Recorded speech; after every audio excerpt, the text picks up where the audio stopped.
How do you survive when interest rates go up and your serviceability goes down?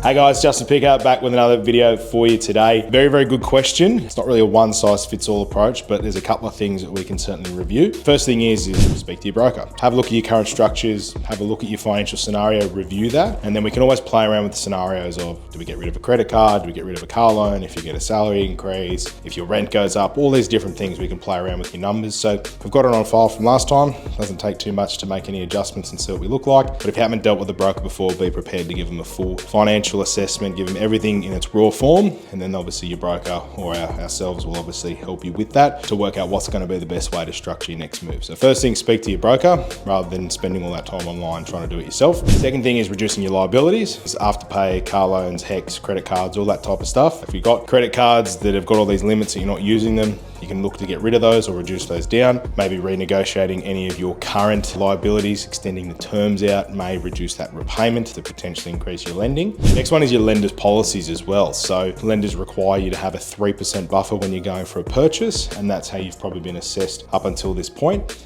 However, if you are with some of these kind of second and third tier lenders, there are some banks at the moment that are actually doing a 1% buffer. So you can actually bring those back if you're with some of these higher lenders out there that are charging a higher rate. If they're part of these schemes or meet the policy, we can look to refinance that only at a 1% buffer. So it gives a bit more of a realistic, cash flow scenario. The third one there is going to be if you're self-employed. So people who are PAYG, pretty much stuck with what you've got, what you're getting as a salary, not too much movement there. Someone who's self-employed, this industry was pretty hard done by, needing 2 years tax returns, 2 years financials, always looking in the rearview mirror. In the past 18 months, we've seen a lot of lenders being active in this space and wanting to be more supportive of business. So, you've got things where CBA will use 6 months wages. You've got others that will look at projections, we'll just use BAS statements, profit and loss, or even only 1 year's financials. Then you've got your kind of alt doc and no doc space. So alt doc is, letter from an accountant saying that you can afford the loan. And if your accountant's willing to write that, then that's in line. That's another way we can look at of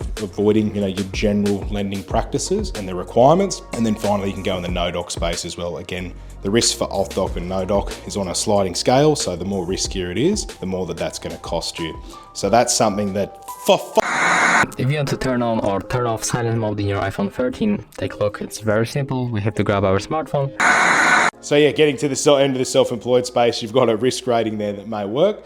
And again, chat to your broker about that, see which lender you fall into. So if you have any questions, want to run the scenario, your numbers are on file with us, we need to update it, give us a call, we'll see what we can work out for you. We'll chat soon. Cheers.